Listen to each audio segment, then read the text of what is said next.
promise not to laugh. It's something kind of silly. Oh, we won't laugh. No, I promise. What I like is just being with my sister. Sister go, sister soul, sister flow, sister You know what we are? What are we? Bitchcraft. I love. You know what that is? What is bitchcraft? The art of pissing people off by telling them the truth. Sometimes people wonder if we're fake. The only fake thing about me are these titties. This is the podcast of two sisters where we can agree to disagree. Straight Up Sisters, the podcast. With Roxy and Susie. Alrighty, your favorite sisters are back. Check 1 2, check 1 2. Guess what? I got so many requests to do ASMR every episode. Okay, well, you know what? I have a suggestion. Start your own YouTube channel. Listen, we are back and we have a really good show for you today. We always have great shows for you. We do. But we like to listen to what you guys like, what you don't like. And we've noticed that you guys like when we have the male perspective on the show once in a while. When we sprinkle it in here and there. Right, Susie? Have you noticed Yes, that? I have. Actually, they like anything and everything that we do. Actually, you're fucking right. I know. Hi, I'm ladies. sorry. Say that again. It's not every day that you come to your senses. When I say Susie's right. Oh my gosh. So listen, we're gonna get right to it. We're not gonna waste time. Highlight or a rant? You go first because I Okay. have to think Well, about it. you know what? Lately my rants and highlights have been like hybrid because they're like highlights but they're rants at the same time. Does that make sense? Yes, because Hello? I'm your sister. Does it make sense to anybody listening? You're literally knocking the microphone. No, because Knock, this is knock. the thing. They're good things, but yeah, I'm kind of like bothered and upset with them. But it's like I know I have to do them, right? Like working out is one of those things where you're like, but it's like I. Oh, by have the way, to. how are you feeling this I'm week? feeling great. My whole body still hurts, but I was like, listen, Not as much though. my muscles are growing. My muscles are talking to me. They're spasming in the middle of the night. Hi, Roxy. Yeah, they are. In the middle of the night, bitch. I'm like, You see what I did 4 there? I snuck into my ASMR. 4 a.m. I feel like my whole body is like just talking to me. Screaming. I got a hot stone massage the other day. That really helped. Oh my gosh! You should also go get cupping. I don't like the scars that cupping leaves It doesn't leave a scar. It leaves a hickey mark, I don't almost like like. those. Why? It's amazing for your body. Pues sabes qué? Pues jódase, jódase. Okay. No, so this is my rant. I took my nails off, bitch. I look at my Listen, I nails. didn't want to say nothing because I thought you were going through something, but actually, you have really cute fingers and nails. Yeah, and you know what? I've actually You got a manicure? No, I actually. So I just had the man like file them and like buff them, and then You I'm shouldn't get your nails done anymore. You have really pretty nails. I'm actually going. I ordered some nail strengthener, so I'm gonna put that on my nails for 2 weeks, and then I'm gonna get my nails done. No, but you have really. See, I love natural nail, except I have like Stubs. Papa Smurf hands. Yeah, I have little stubs. I look like a T-Rex without my nails. So I have can't, two but I hands, love right? natural nail. Like, it's so pretty and it's so in right now. I would say, and it looks so nice with your Rolex, very classy. Thank you very and your much. Cartier Thank you. bracelet. I would say leave your nails off. You're ratchet enough already. You know don't what- need to add. You know what I say? You know what I say to that? No, I didn't ask you what you said to that. No, hell to the no. The nails are going back on. Maybe 2 weeks. I'm gonna just, sometimes it's kind of like at night. I was reading an article the other Sometimes day. less is more, sis. I was reading an article the other day that every woman should sleep with no panties on to let the vagina We already breathe. talked about that when we talked about vaginal health. So it's kind of like, listen, the nails gotta breathe once in a while. Just take Just them like the off. cuca. Yes. let Take them off your breathe. nails and take off your calzones, ladies. Yes, but put them back on eventually. Okay, Both things. So it's a highlight because it's a good thing for my nails, but it's a rant because I'm like, okay, my nails are kind of cute, but God, I love my nails. They're part of me. I know, we're so accustomed to it. They're a part of me. Literally 15, I'm going on 30 years with acrylic nails. I am 16, going on 17. Somebody turn off her mic. Let me go ahead and turn that Suni, off. when was the last time you let your nails breathe? Honestly. Never. There's no point. I take good care of my nails. I'm gentle. Like, I soak them off. I don't rip them off. My nails are in good condition. That's like saying I have to let my eyelashes breathe. Like, if you do good quality care and you use good product, you don't have to. It's like saying stop coloring your hair to let your hair breathe. Oh, hell no. You know, it's just, I do that. As long as I'm going to let you think that you're doing something good, sis. You do you, boo. No, every so often I go through this phase of like, I got to let my nails breathe. Anybody else go through that? Ladies, that's the poll this week. Do you ever let your nails breathe? And do you think it's good? Because I think it is. I really do. Well, good for you. I'm onto something. Bravo. I wish you had a button that I could clap. Yeah, with clapping sounds. What's your highlighter rant? My highlight is, guess what? Oh, God. I haven't even told you. You and your guess what? Last week I guessed something that was way off. It's okay. Let me see. That's too broad for you to say guess what. I know. It's a guess. Give me a hint. No, just take one guess. Like, you know me. What would be something that I'm telling you that I'm going to... You had a multiple orgasm last night. Actually, I did. But that's not my highlight. Thank you for asking. Like, that's the norm, honey. That's the norm. No, I don't know, bitch. We put our house on the market. To sell it? Yes. What? I know. And we don't even have another house that I haven't even found a house that I'm interested in, but the market is hot right now to sell. So I'm a little freaked out about it. You might be homeless soon. No, I will never be homeless because we can always go and rent. Yeah, exactly. But the goal is to not to, right? The goal is to get into another house, like one from the other. I didn't think it was going to take so long, but I think we're going to get a cash offer, which is what the realtor told us. Yes. But so if that's the case, like, I'm trying not to freak out. And so Mel and I were having this conversation because I was like, babe, like, this happened a little bit faster than I thought it was going to happen. So we don't have another house to go live in. Mel's like, that's fine. We'll go rent. So the one that will freak out first is super calm right now. And the one that usually is super calm, like, oh, whatever, it is what it is. The roll with the punches is a little bit freaking out right now. Yeah. So he was like, it's fine. We'll rent if we have to. We'll find a short-term lease and we'll go in until we find a house and then we'll roll out. Yeah. So I'm thinking, oh my gosh, I potentially have to walk away from my closet. From all the things, like my house, everything in my house fits right now. Right? Like, so everything is set up. Did you guys discuss this before Yes, doing we it? did. Yes, we did. But like I said, I didn't think it was that the process was gonna be this fast. But we have to do it. Like, it's the next step. Yeah, right? You feel it. Yeah. So I'm okay with the idea of being uncomfortable because that's when I have ever grown the most. Is when I'm the most uncomfortable, and I'm literally like diving headfirst into this situation. So that's what's going on right now. So maybe next week I'll be homeless. I'll tell you. No, but I mean, no, you have my brother's house. I mean, the ones that live closest to you. I know, but Mel, you know, like not. That would be literally like last desperate resort. Yeah, Mel would never pedir posada like that. I really don't understand, like married men that are married that are like okay living with their in-laws. I mean, I mean, my mother-in-law lives with us. Yeah, but she lives with us in our home. I don't know how a man could feel manly.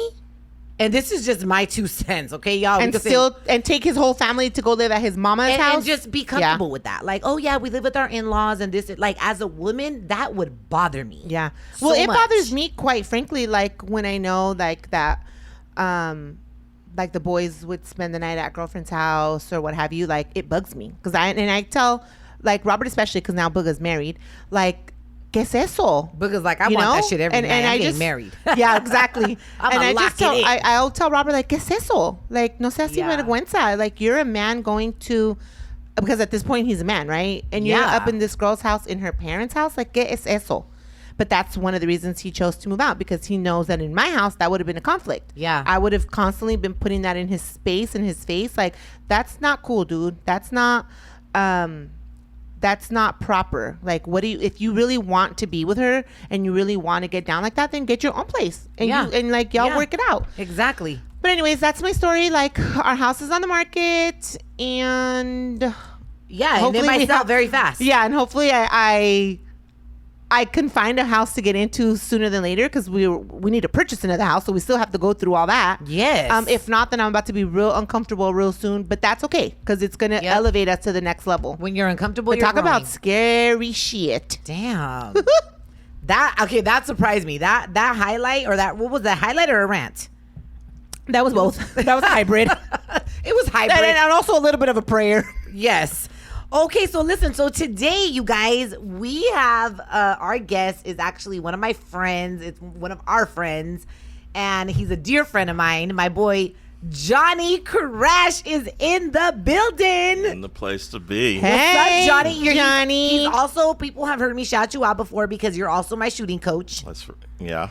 I met Johnny through a past management situation. I met him through that situation, and we remained friends. That's right. Because he was like, Roxy, you're dope. We need to be friends forever. Super dope. Right? And Johnny is like that friend that is like, he's very wise. He has he's like my foodie friend. Like I've eaten so good with Johnny so many times. Well, because Johnny knows what's up, and Johnny likes good things. Yeah, Johnny's like quality. Yeah, meet me at Nobu, Roxy.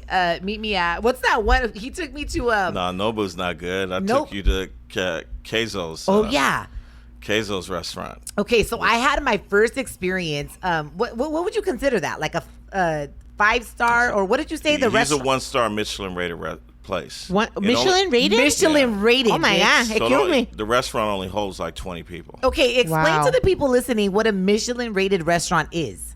Because you had to school me. The best way to describe it is think of high end fashion, like you go to a fashion Like show couture? like Chanel, like couture. That's what Michelin rated restaurants are. Like And- one of a kind, Yes. exquisite palate the Right. chef probably has. Like I'm sure every food critic has gone there to try Right. to debunk it, but they just can't. They're in love with it. Yeah, like Being nope. a chef or having a restaurant that's Michelin rated is like the creme de la creme. Right. So there's 1, 2, and 3-star Michelin rated restaurants. So LA has no 3 stars. Okay. So I think there's only a couple in the United States. Most of them are in Europe. And in like Spain and Portugal are the 3-star rated, Michelin rated. I mean, that means the food is so exquisite. Oh my gosh. Can we go? It was so good. And- Wasn't but- there like a waiting list to get into that restaurant? Yeah, there's usually a waiting list, and this is a restaurant where if you make a reservation, you have to give them a deposit. Sort of like when you sit in my chair to get your hair done.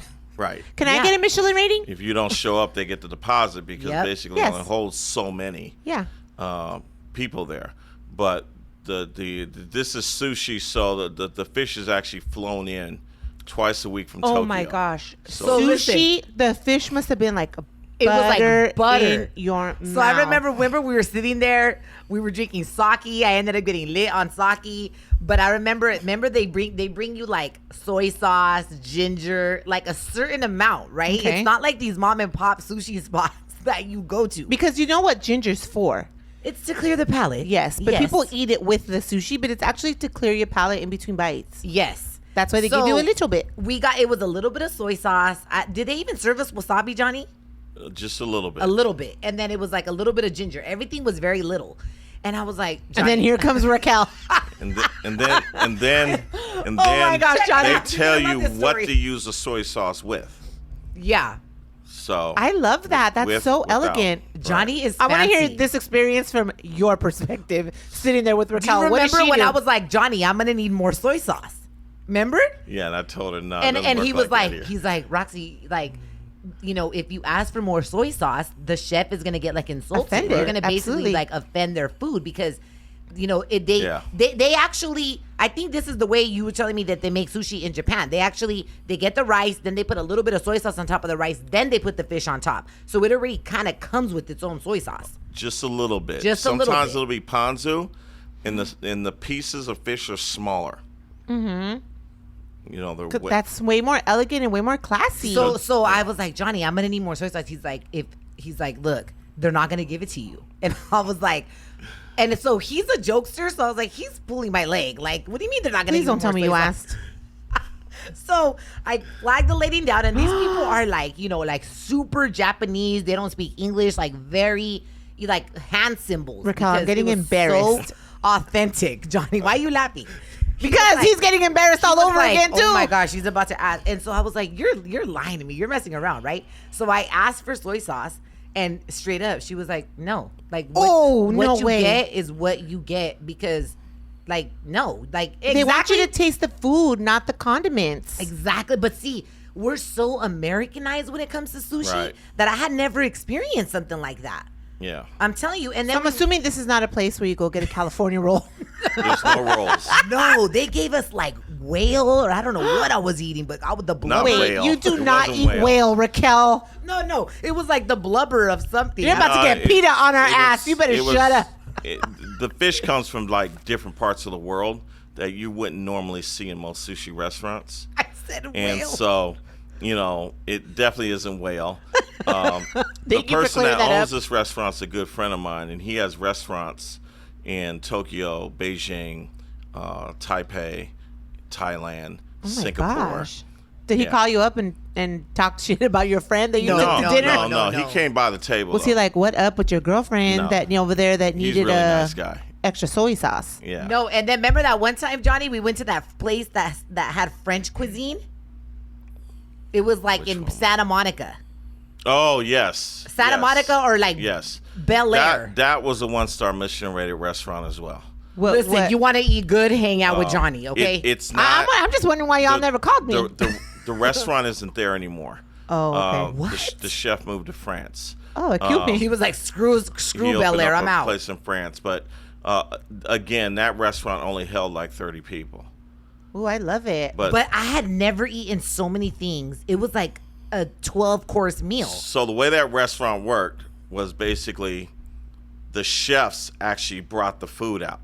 Themselves, personally? Not the waiters. Wow. So there was a pastry chef, and then there was a meat chef, and there was a fish chef, and they would tell you exactly how they did it in the whole 9 yards, what have lovely. you. And then there was a saucier. He did the soups, and he brought that out. They delivered it.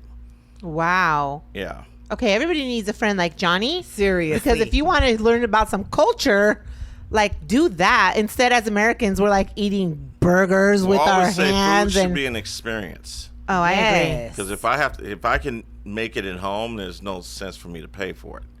But I So- love cooking. But I you mean, know what? no, I'm just saying if you go out. you Yeah, know. it should be something. Yeah, over the top. Like I if you're agree. gonna drop dough on something, drop dough on a food experience. Right. Yeah. And traveling. Those things are never a waste of money. How lovely that Because you those experiences for me will forever be memorable. Like, damn, like remember that time I was ghetto ass and I asked for extra soy no, sauce. I really thought Johnny was like pranking me. I wasn't that I was trying to be ghetto. Johnny, why didn't you stop her from? He I told tried. her. I said Oh to my her. God. Did you flush? Did you turn super red? Like, No, oh, I here it didn't. goes. No. No. Man, I mean, seriously. I'm sure they deal with it all the time. Yeah, They're like probably in Japanese, pinche americana. Yeah. But Johnny, listen, thank you for coming on the podcast. We were like really Thank excited you to for have you having me. on because you are the man when it comes to like last week's episode was about purpose and passion. Right. And So it would only make sense to follow up with you. yeah, Matt, I feel like you are a very purpose-driven man. Like you know what your passions are, you know what your purpose is. And with that being said, you and your buddy Hammond Meredith, you guys founded a foundation in how long ago? 2016. 2016. And I'll make sure I say this right because I always screw it up, huh? But I'm Just gonna say don't it pronounce right. the T. Sabo. Right. Oh, give me 5. There you go. I always Bam. I always butcher it. Yeah. You guys founded the Sable Foundation. It was founded by Hammond Meredith and Johnny Crash. And basically, you guys, the goal with this foundation It's is a charity, to support. right? Yeah, it's a 501c3 nonprofit Right. organization. You guys created this nonprofit to support combat veterans and their transition to civilian life. To I achieve love that that. goal, the foundation supports our veterans by inspiring lifelong connections through participation in holistic activities through social health and special activities.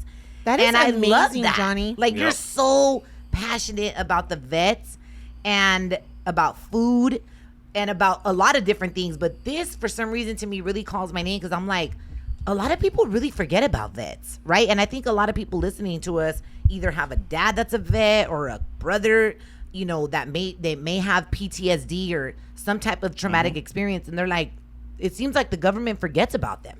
Yeah, I mean, I've always said not that. not really so much today. I mean, during Vietnam, I mean, there were no services. So when Vietnam veterans actually came home, PTSD wasn't even a word.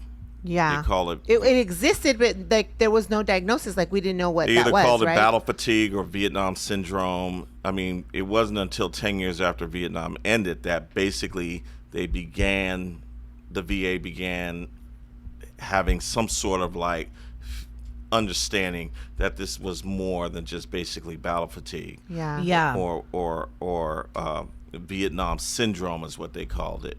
So what made you feel, Johnny, like how did you know that this was something that you were passionate about, or that this is something that you needed to do? Are you an ex-vet?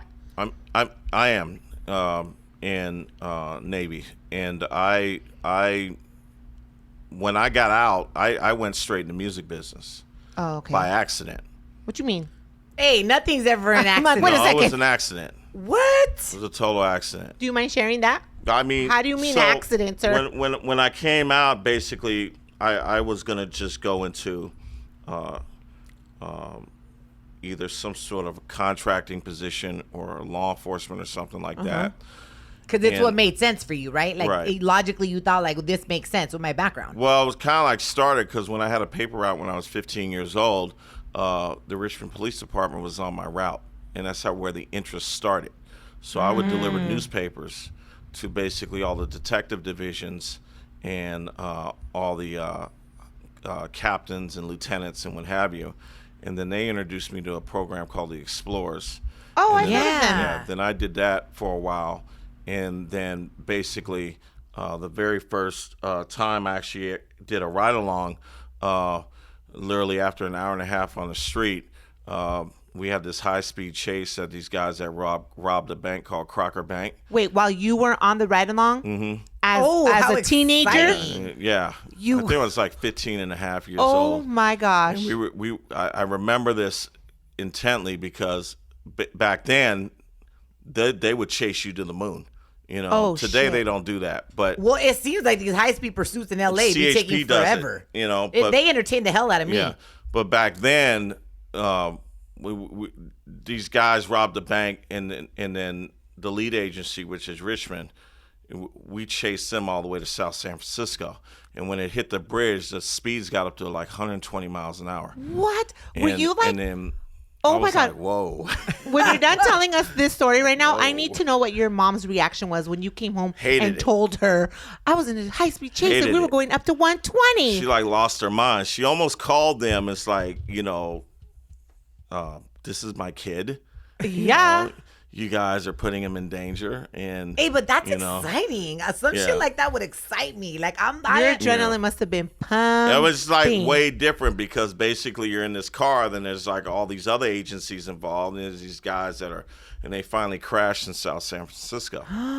And I love you remember this so vividly. yeah, it was because that's the first one. That's like the main one I remember. So then, is that why you joined the military?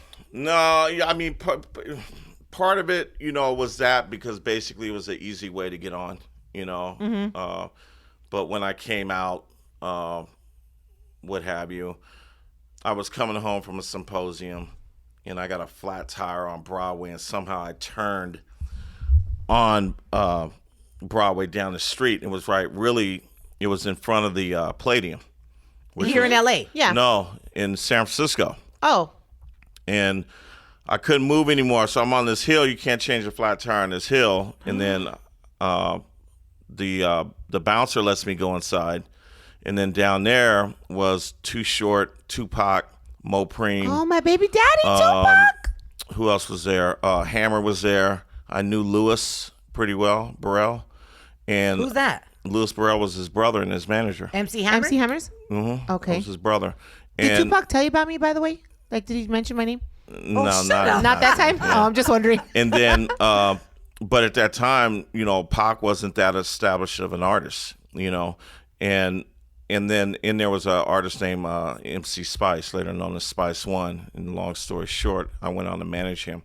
What? Also, Literally an accident. Yeah, Randy Austin, who was Too Short's manager, introduced me to Spice. So that's how it all came about, because Spice didn't have a manager at that time. So the first early 2 albums that we worked on, both those albums went platinum. What? Yeah, so that was your introduction to the that was the entertainment launch. industry. Yeah, and then with all due credit, Chaz Hayes, who's E40's manager, still E40's manager. He was co-managing with me because, look, he was working with the Tonys at the time, and he knew more about the business than I did. Tony's like Tony, or Tony's the Broadway awards? Tony. Okay. Yeah, the group, Dwayne Wiggins. And that's basically how that all came about. He went off and managed Spice, E40's whole camp, and then I went and managed the producers. That is so interesting. Yeah. I guess you really did fall into it on accident, but you loved it. But you never lost your passion for like the law enforcement side. No, right? No. Well, what ended up happening is that basically, when you're building, the music business is one where basically it's up and down. It's very volatile. It's very volatile. So it's kind of like 1 minute you're doing good, and the next minute, you're not. Yes. And so. And I feel like that's different phases of the entertainment industry. It could be music, it could be radio, it could be acting. It's different. I feel like the people that are the most secure in entertainment sometimes are the behind the scenes people. Right. You know what I mean? And people that own their shit. Yeah. Those are the people that excel long term. Right. And yeah, exactly. Then what I did is I took I took a contracting gig on the side. And what does that mean? A contracting gig. This guy, two guys, both who were in the military, they had government contracting jobs with HUD, which is Housing Urban Development. Yes. And the other one had it with GSA, which is the General Services Administration. So GSA, they're kind of like the landlords of all the federal buildings. Oh, okay. And everything. Anything that like GSA runs, the Capitol for Congress. Oh, shit. Okay. And they're a very powerful agency that very few people know about. Mm-hmm. And so I took contract gigs with them. So I was at the Oakland Army base, the Ron Dellums Federal Building, and then on the HUD side, which was a little bit more, if they were to say dangerous, they took on all the really bad housing projects in the Bay Area. Oh, okay. So And there's Acorns, quite a few. Bridgeport's, Hunters Point, Easter Hill, St. John's, Potrero Hill, and the notorious Kennedy Manor. And so you were all up in there? Oh, sorry. All of them. And do you feel that your background with the Navy kind of gave you like an open door for those contracts? I got on like that. That's because of your background. Yeah, I mean, they were paying $29 and something cent an hour, and $29 and something cent an hour then was a lot. Like $50 an hour now. Right? Yeah. Not bad, Johnny. So you were juggling a little bit of the entertainment industry. I was juggling a lot of that. And your contracts. stuff, I was the doing the contract, the federal work. Housing, all that. And then when I from the contracting work, that's when I began meeting a lot of guys who were in the training field. So I met a Antioch SWAT sergeant who actually had the range at the Concord Naval Weapons Station in Concord. And he had a security company there too, but it was more so like more of a low-key security company, but he was starting a training group. And so I went up there. And for those of you guys that don't know, Johnny is super passionate about guns. You own hundreds of them. Not hundreds, but, I own... About how much money do you have in guns? Oh, yeah, Johnny? that's what I was... About a mil ticket. Yeah. Yeah, about $1 million in worth of guns. Easy. But you practice like responsible gun safety. Yes. And you even teach people like Raquel and me, because I went with you, how to really like feel comfortable if you want to be a gun owner. Well, you did it for us because you know us. Like, this is not what you do for a living. But feel comfortable, holding such a powerful weapon. And I personally felt comfortable with you because you're so confident and you have extensive training. Yeah, I mean, when I started Stack, which is with the Antioch guy, then Halo Group came in, and Halo Group was started by a guy named Kevin, and Kevin had a very mysterious background. We didn't really know where he came from, Really? but we knew he came from somewhere. So usually you get those guys as possibly that he could have come from a 3-letter agency, or he What is always the 3-letter agency? 3-letter Like agency FBI, is like CIA. it wasn't FBI, it would have been CIA, DIA, NSA, something like that. But And they're sworn to secrecy, so he probably didn't want to say. But he always wore this pin, and it was a French Foreign Legion pin. So it was always my thought he came from the Legion. What is that? The French Foreign Legion is it's in France. It's basically, they're legionnaires. They're not part of the French army, but you can be they could be part of the French army now, but technically they're not. But you could be from any country and join the French Foreign Legion. Really? Wow. Any citizen So they're can do powerful. it. And what they give you back is if you complete a term of service there, they give you French citizenship. And they don't check your background. They don't Really? care who you are. Wow. So they get a lot of people who come from countries that basically trying to change their lives and do something and what have you. And what the French government does to reward you when you leave, they give you French citizenship. Oh, Wow. okay. That's so interesting. Yeah. So when did you know, Johnny, like in all this dopeness that you've experienced, when did you know that you wanted to focus your energy on helping the veterans? I mean, that didn't really come until like 2016. I mean, for the most part, when 9/11 happened, I had an apartment in New York, so I was bouncing between New York and the Bay Area. And then, Were you in New York well, when that went down? actually, I had moved to LA at that time. I was only in LA like 5 months at that time. And then I had an apartment up in Harlem. And Were you in New York when 9/11 happened? no, my other business partner's wife was there. Oh, shoot. And so we had an apartment that we were subletting out at 125th and St. Nick, which is in Harlem. When the towers hit, when they hit the towers and they came down, everybody moved out of that district. Oh. It was empty. And we moved into a building down there, Park Place and Broadway. And there was only one other person living in this entire building. 50 yards across the street was literally the ruins of the north of and the south towers. Yeah. And I would go out there at 2-3 in the morning. I'd watch that. Oh, my It gosh. was weird how Impactful. I went there shortly after the towers went down, and it was still like all like security taped off, and you could see the buildings had been so damaged. It was so heavy and eerie, the energy. I can't even imagine what that felt like at 2 a.m. in the morning. there was like one bar that was always open, which was a firefighter's bar. It was an Irish bar. And then so I would always go to the bar, so all the FDNY guys would be there. And then right across the street was basically, because they were working on that around the clock. Yeah. So you could see the dogs down there. And they were Yeah. doing a whole search and rescue thing, and they had all the spotlights out. Oh, my gosh, And they were Johnny. basically just going through all the rubbish just to see, if they What could they would find find. bodies, That is so what heavy. have you. Then behind me was this long fence, and on that fence was all the The posters lost. that Have you people seen me put up posters? Yeah. of all the missing people from families Yeah. that they put up behind the fence. Crazy how I never took a photo of that. Like, it was Seriously. weird. It was just like, You don't really think about that because honestly, it was so just being there, and I wasn't even there at that close proximity to the date as you were, but just being there, it was overwhelming.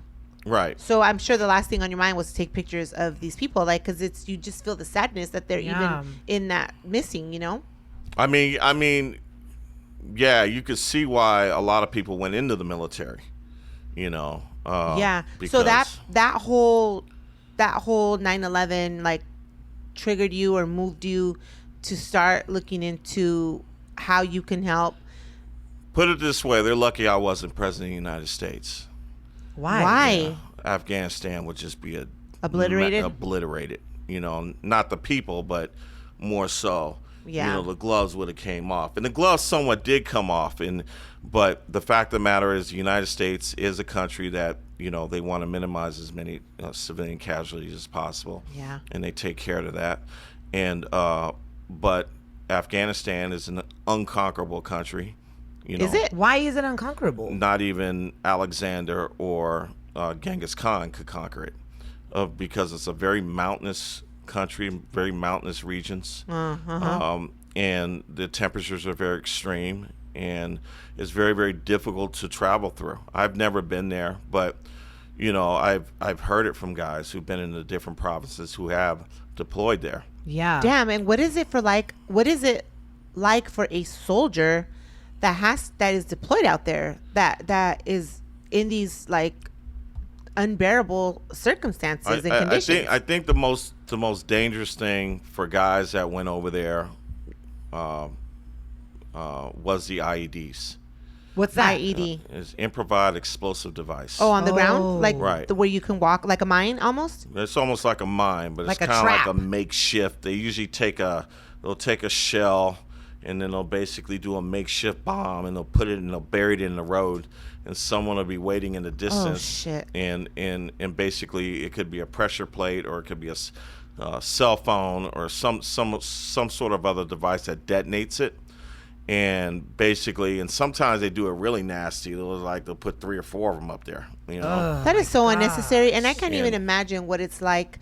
I mean, just think like if the 3 of us were walking somewhere and all of a sudden you're just blown up in my Yeah. face, like the trauma Right. that I live with now for the rest of my life, seeing you or my sister like blown up into pieces or vice versa, and like having maybe some of your body fluid on me. Like, how do you even Process live that. a normal life after something like that? And this is where your foundation comes into play, right? Right. I Where met you a guys- Marine that basically survived 9 IEDs.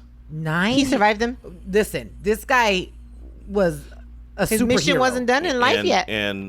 But the injuries that it did do his brain are substantial. Yeah. Oh, I'm sure. I bet. Well, in 2013, Traumatic brain injury is what we call that, right? TBI. Yeah. In 2013, the VA actually released a study, and it covered that suicides from 1999 to 2010. So this is even pre 9/11.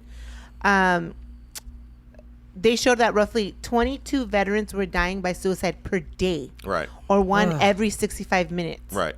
And that the trauma, PTSD, CTE, and CTE you can also get from playing sports, right? Right. That's that movie with You Will will Smith. get it from playing You will. sports. Yeah. When your brain gets Not shaken might, too much, yeah. right? TBI and other conditions imposed on veterans can often be only understood by those who have experienced it. Right. Because, I mean, as much as I can empathize, right, and speaking with a vet, because I can never really like put myself in their shoes to really truly grasp and understand what it is that they've lived, experienced, and now have to process in order to just be a little bit like live a normal life back here in in regular Civilian life. civilian life. Yeah, what we had is that basically we didn't have a draft, so it was an all volunteer force.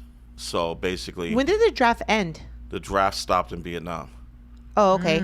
Okay, and so it was an all volunteer force, and so we had guys and girls who were re-enlisting up to 5, 6, 7, 8 deployments.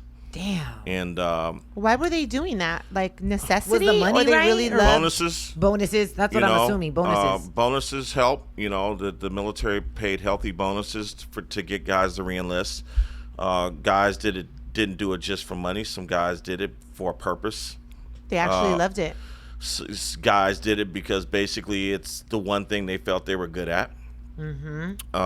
People had different reasons for doing that because the military is not all combat related. You have logistics, you have intelligence, you have guys that fly planes, fly helicopters, and operate aircraft carriers, and do all the in-between stuff, and fix the motors and the engines and things like that. And then have artillery units, things like that. And so, but the guys who did go out, basically were subjective, not only in Afghanistan, but we also have to think about Iraq. Yeah, Yep. Afghanistan, Yeah. Iraq, Vietnam. Right. And even other places like, the Horn of Africa, which is pretty volatile. Like right now to this day? We do have I've never even heard of that. There are special operation components operating there. Really? Because Al-Shabaab is there, Oh, really? which is, Isn't he? What is that? A dictator? no, they're a terrorist organization. Oh. I think it's Al Shabab. I think I pronounced that right. You're so knowledgeable when it comes to this stuff, and it's not like a normal conversation that we're used to having here on Straight Up Sisters, the podcast, but being able to give people resources is one thing that we thrive on. So I really thought having you here and to talk about your knowledge, obviously, because you're with these people firsthand a lot. Yeah. And then I follow you on social media, and I see the things that you're not just talking about it, you're doing it. Like Right. you're Out about there, it. you're hands You're out on. there Yeah. hands on helping vets. And I always feel, and maybe I'm just speaking from like an ignorant standpoint, right? Or a privileged standpoint, but I always feel like our military does the most to get you to come and to volunteer your time.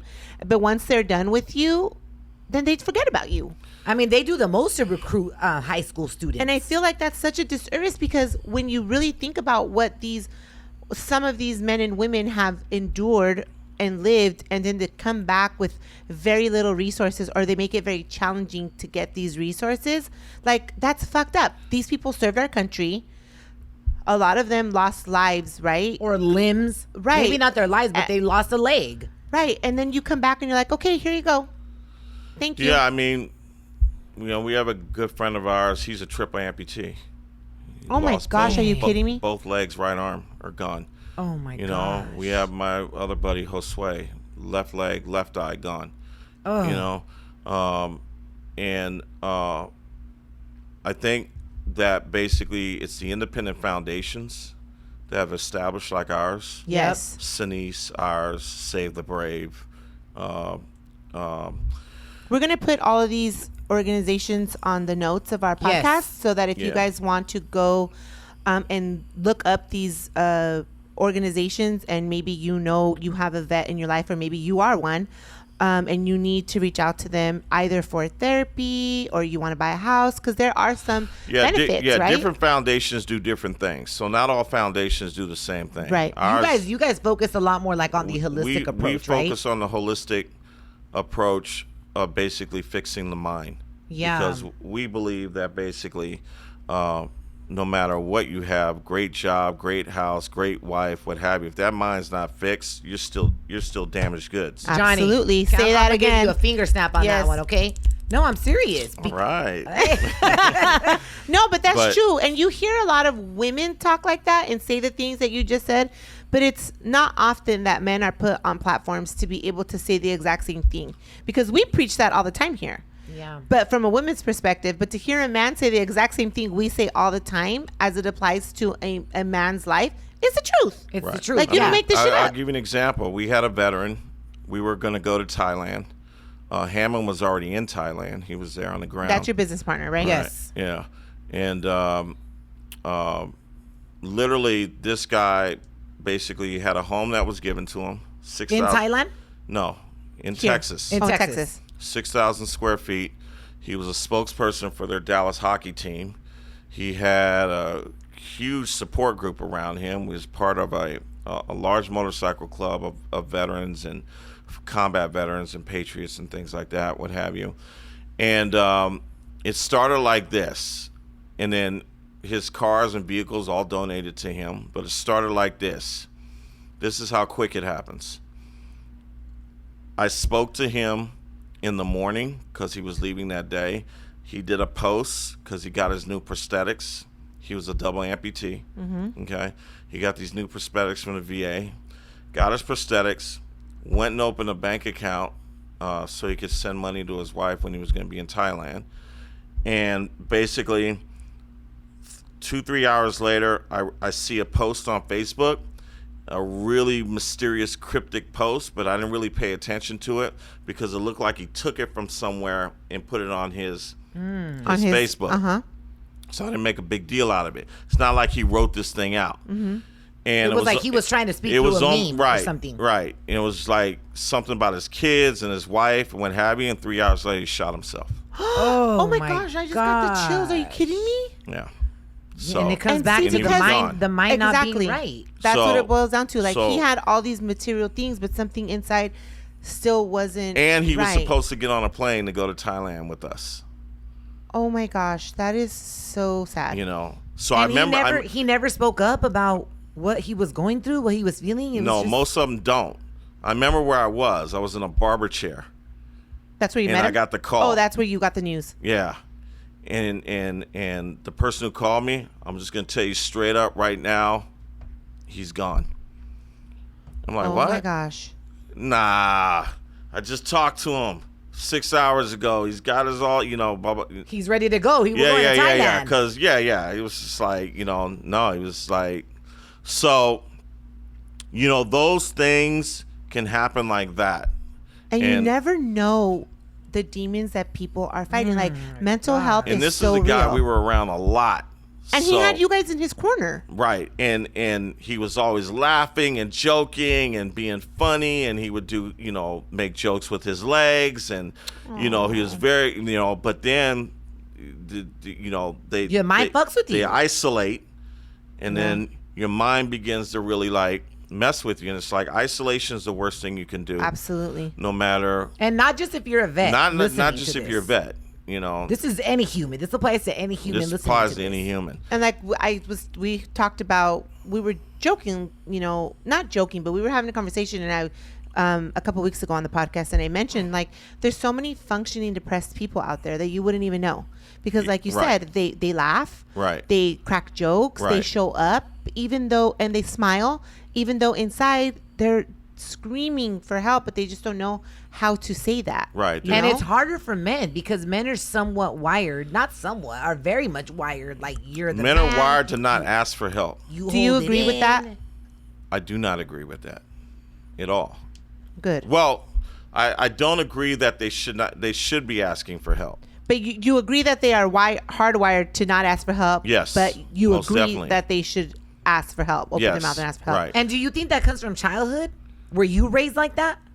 No, some may have come from childhood, but I think a lot because they were in the military, Yeah. especially your special operation guys, your SF guys, your Rangers, your SEAL guys, all those guys Those that are heavy I've dealt duty. with. It's just like, they're just like, to them, that's a sign of weakness. Mm-hmm. And It's like they say men won't ask for directions either. Right. They Because won't it's ask- like, I got it. I got it. And it's Right. like, no, baby, well, you're actually lost. no, I'm not lost. I'm just taking it a different way. Like, you're lost, okay? When Right. are men going to realize, like, just listen to your lady, okay? Right. Just listen to us. And then a lot of times they, their wife or their girlfriend, they can't deal with it, So they leave him. and they walk. And if And then that's tough. And if kids are involved, it's even harder, because then I'm not only involved with him, I'm also involved with her. Yeah. And some of the women, they're just impossible to deal with.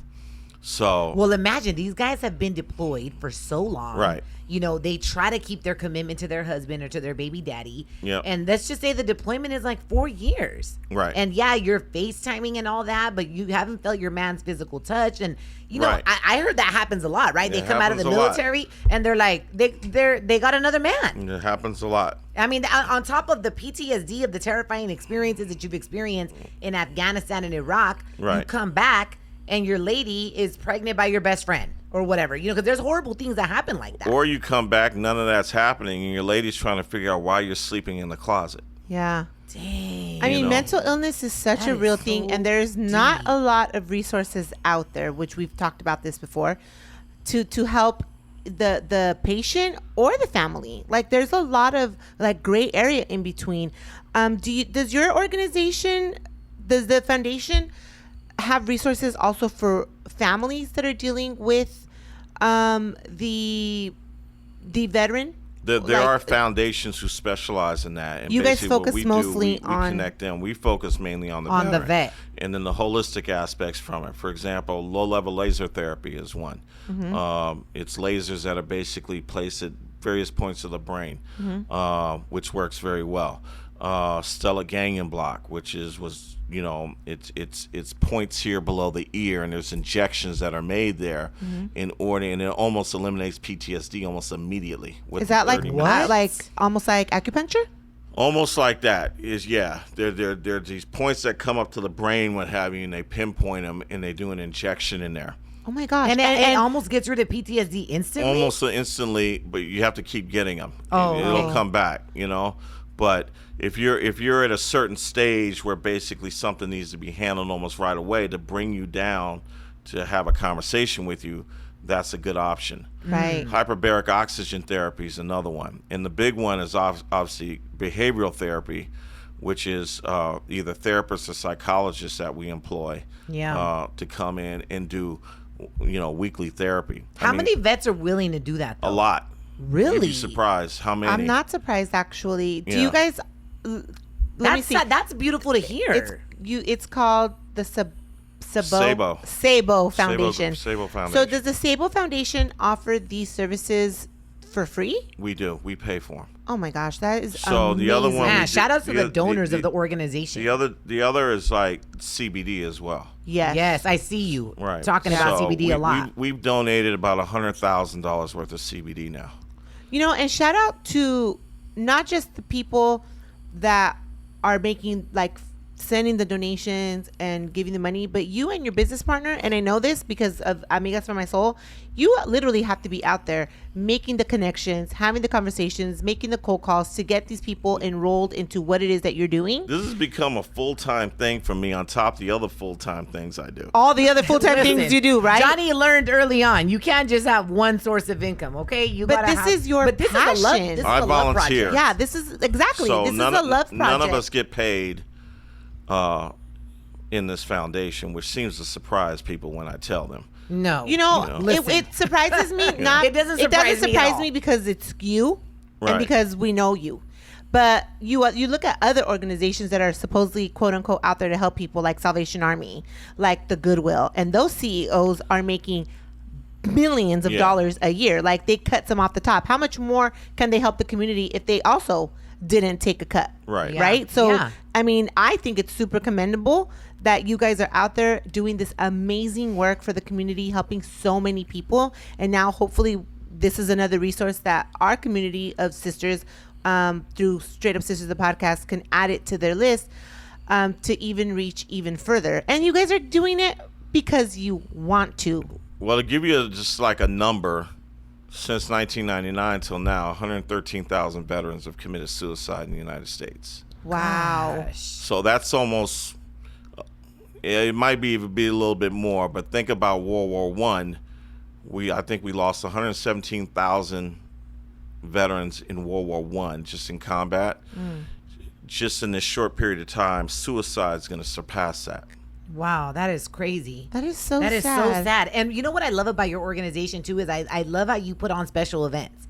Like, you do this thing in Vegas, you guys go racing with the Yeah. cars, you do shooting events where the veterans come out and they shoot guns. Remember that one time I was taking off, I was traveling somewhere and you were having something with the vets at Yeah, a for private Veterans range. Day. Yeah. And what were you guys yes. having? It was We like had a nice it was event. just basically a get together, They were gonna have carne asada. Yeah, I we remember. had about 45 guys came out. I'm cautious with that sometimes. We don't really push the shooting as much because basically the gunfire, the loud noises, Yes. and what have you, do with traumatize some them. veterans Trigger. they are triggers. And Absolutely. so we're very careful with that. And we do things like, for example, right now in Florida, we have about 20 veterans down there. Right now, today, we've been doing a week-long dive trip in the Florida Keys. Nice. So And- they keep them busy. And so they're all diving down there, and they're part of it's with another foundation called Dive Warriors, which I Kiefer love that Sutherland is a supporter of. And then there is Coral Restoration Foundation, which is the largest coral reef restoration foundation in the world. And they use veterans to help restore First that. time. First This time is they're the doing first time this. they're doing this. Yeah. That gives them a purpose. Yeah, like my mind is always open. So when I'm out traveling, I was in Honduras when I met someone who told me about them. Oh, so you connected those dots? Yes. Yeah, Johnny, You you go, were Johnny. out there with your Yeah. daughter, right?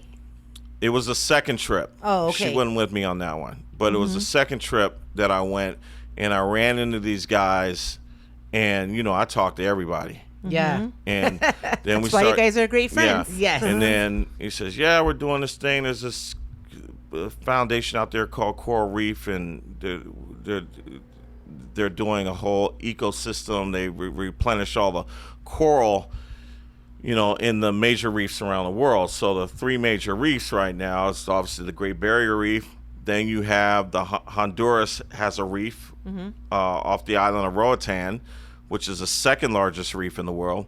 The third largest reef in the world is Florida, the Florida Reef.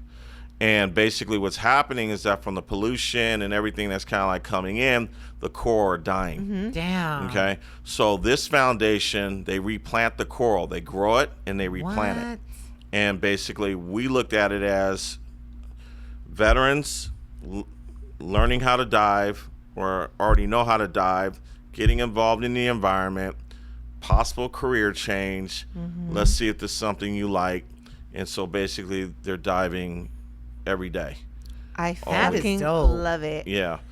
And so Keeping their mind busy, making it feel productive. right. So the events are important because basically it's more camaraderie. Yeah. So basically all the guys they haven't seen that deployed with them all get together and they see each other again and they're all happy again and what have you, and they get And to that's see where we it. want to maintain them mentally happy. And so what we do is we pay for the airline tickets, we pay for the accommodations, we pay for the rental cars, we pay for all. They don't pay anything. Wow. That is amazing, nothing, Johnny. you know? Honestly, like kudos to you. And I know you don't do it for that reason. You don't do it for the accolades. You do it because these people genuinely matter to you, strangers and all. You know? It is my thought that basically the veterans are the backbone of the United States, of the country. Yeah. I mean, they And are. there's a reason why this country hasn't been invaded since the British. Even Japan, when they invaded Hawaii, when they bombed Pearl Harbor, their admiral, even though their Navy men want to go on and invade the United States, which they would have hit San Francisco first. And even though there's no recordation of this, they believe that basically he at some point has said, if we do that, there'll be a gun behind every blade of grass in the United States because we are a gun nation. And that's what he was afraid of. He wasn't afraid of the military. He was afraid of the civilian population and how armed we are. And that's what he was afraid of. And so he turned his carriers around and went back to Japan. And as he should. As he should. know. Bye. It's really important, I think, to share this type of information with just like the general public. You Yeah. know what I mean? And to educate people, or maybe like we were talking like last week's episode, right? Some people don't know their passion. Know their passion, but don't really know their purpose. So bringing this type of information to the forefront lets people know what's out there so that they can receive the service. But also, what if somebody wanted to come and work in the foundation with you? Like, do you guys allow volunteers to come? Do you train them in that? Or Yeah, what if there's we- people listening to the podcast right now that are business owners or that are like, hey, we want to offer employment to vets? I mean, we take all kinds of help. Yes. Whether it's I see that. donations, whether it's expertise, we have a large group of chiropractors who donate services for free to veterans. The VA is backed up in some areas, and sometimes there's a waiting list, and there's I'm sure. call 1-800 suicide line, and Oh my gosh. a lot of these vets aren't even calling them. They're calling other vets, and walking them through whatever they're kind of like dealing with, what have you. And Yeah. I've gotten into situations with vets. I says, if where, because I'm not a therapist, Right. Yeah. so I take it from the standpoint is that, if you commit suicide, I'm gonna dig your grave up and beat your ass. That's how you. You know. That's how you pep talk them. Yeah. That's how you know? talk to That's vets. how I pep Right. talk people too, Johnny. And it's like, and then they want to hear that. Yeah. They want to hear the forcefulness of. They like, well, it'll be okay, and here's Yeah. a pat on the back, and you should really just like go meditate or do yoga. That may not work for a hardcore vet. Right. That's not really going to work. Look, it's the one business that we have that I hope goes out of business one day. What? Therapy? It's the foundation. I hope it's Oh, not that needed it's no anymore. longer needed? I'm like, therapy? Wait, I was like, And- wait, what's with I was trying to follow. I was trying to follow where he Look, was going. we're a very wealthy country, and there are companies like American Express and Under Armour and all these. They give out discounts and things like that, and I just look at that as like, come on, man. That's what I'm saying. I feel just like the only time we think about vets take is the Veterans Day. 10% from the purchases, dump it into a fund, and then divide it. It's just like, Yes. just We're a giving it- wealthy country, but we're a greedy country. We're greedy. Super greedy country. So this is important to know that people like you and foundations like the Sabo, did I say it right? Yeah, Yep. Sable. Woo! Foundation are out there. Other things you guys do, like you guys have actual accountability meetings. Yes. Right? So that way you guys can hold them accountable, because that's part of growing and growing out of a trauma. You need an accountability partner. Yeah, the accountability meetings actually came from an idea from another foundation up north called Tactical Patience. That was run by a Marine Corps guy, and he introduced me to these accountability meetings, and then They sound powerful. We did a couple down here. Their foundation actually, they were the ones that, them and a guy from 10th Mountain, which is an Army unit he's out of Ohio. They introduced us to CBD and to THC. Now, we don't push the THC as much because some of these guys are still under treatment and they work in areas and where basically they're getting drug tested, so they can't have THC. The CBD works, and we usually do it anywhere between 1,500 milligrams to 2,000 milligrams. Per serving? No, in a bottle. Oh, okay. And 2,000 milligrams is pretty powerful, but we don't believe in pills. We believe pills actually accelerate the chances of suicide. Say that again, Johnny. Say that Yes. again to I'll everybody say it that again. loves to pop pills. We believe that pills accelerate the chances of suicide. Absolutely. If you're kind of like in this state, and basically And when you say pills, you're talking like antidepressant pills, right? we're talking like those types of everything prescription from pills, Zoloft to Everything Michael Prozac. Jackson was right. on. Right. And Imagine if he would have been smoking, a little cannabis here and there. and basically, we have veterans that I have 4 in mind that were taking 700 pills a month, What? dropping 30, 35 a day. Just to survive? Yeah. And please tell me they're no longer. No They've longer. transitioned over to CBD, more holistic. CBD, except for one vet, he's only taking 1 pill, which is probably like 1 a day, so that's 30, which is a great drop. Yeah. But the CBD got him off all that. Ooh, So my I God. I'd know love to hear people. that. Most people hate Trump, but you could thank Trump for basically legalizing that in all 51 states under the Farm CBD Act. used to be illegal? Yeah, CBD? I couldn't even send it to North Dakota But why CBD? There's no because hallucinogenic in that. because it had this tiny little bit of THC in it, so it was illegal. You taught me something today, because I'm not a big fan of that man, just because I think he talks too much. Now she loves Trump. But I just 'cause do of that appreciate information. that he did that, because I would have never thought, nor have I ever even thought to research that CBD was illegal. It was but it illegal. doesn't surprise me, because anything that's holistic is usually shunned, Yep. because the money big involved. pharma doesn't want us to know these things. Lobby groups. Exactly. And So okay, I'll give the- that the orange VA, pendejo a thumbs up. The VA is really done an about face because of Trump. A lot of people. Some guy wrote me on IG and said, "Tell me what Trump has done for vets." I'm like, "Well, how much time you got?" And You see, that's know, what I 'cause mean. it's Like, gonna he was take me so about busy talking about other things that Yeah. we didn't even know this kind of It's shit. going to take me about 45 minutes to write it all out, what he did, Mm-hmm. and everything from the home loans all the way down to their ratings. Their disability ratings are now coming through quicker. What does that mean, disability? Disability ratings are ratings that you get based on injuries that you may have Mm-hmm. due to an injury you've had in service. And every there's a rating for different things. Like your knees are a certain percent, your shoulders are a certain percent, PTSD is a certain percent, what have you. Then it adds up to a full rating, and then it's a mathematical computation. The 100% rating, I believe, is somewhere, depending on, it depends on if you have kids and how many kids in the whole 9 yards. I think it maxes out at $3,600 a month for life.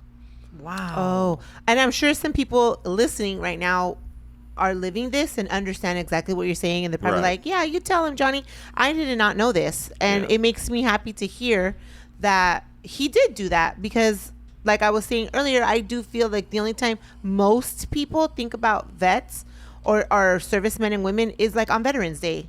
You know Veterans what I mean? Day, and they don't even Memorial know the Day. difference between Veterans Day and Memorial Day. They You know what I don't. mean? They don't know the difference. Because I see the same post on both days, and I'm like, I feel the worst when I see somebody, and I don't know if they're lying or not, but you see so many people on the street holding up a sign like disabled vet or ex-vet, trying to get on my feet, and that breaks my heart. And we Especially always, if they're like missing a limb. and we some of always it- help them. Usually, if I'll do it on purpose. I'll ask them very quickly, where did you serve? What years did you serve? When did you come out?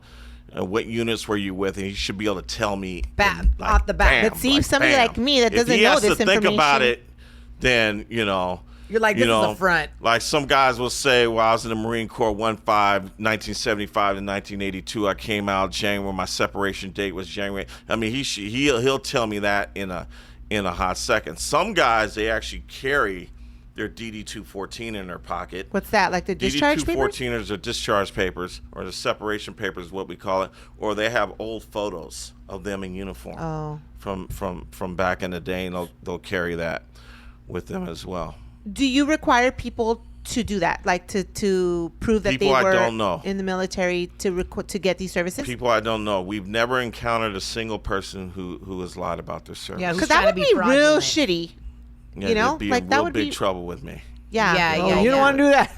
You know, Johnny is But- not one but- that you want to mess with. but we haven't had anyone who's ever done that. I really just hope that Ever. anybody that's listening to this that maybe has a family member, a husband, a brother that is that person. or if that's you as a or if woman, that's you, yeah, because because a lot of times we do think of more men vets versus women, and what we know there's a percentage lot do of you women. have women? Well, basically, the other thing that we also help with now is MST, which is military sexual trauma.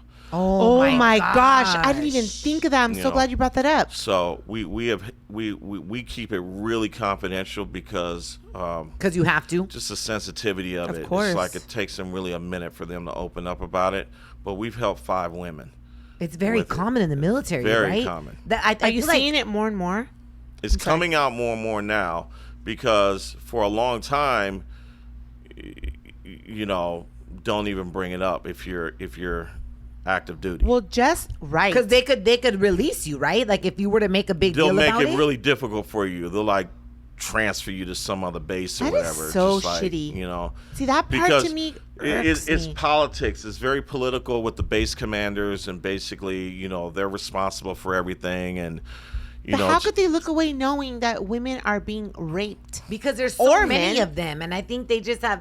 I mean, it's not excusable. I'm not trying to make excuses for it, but I'm just saying it's such a high volume, and they're just like, just another one, Right. another one, and it's they're No. looked at as just another one.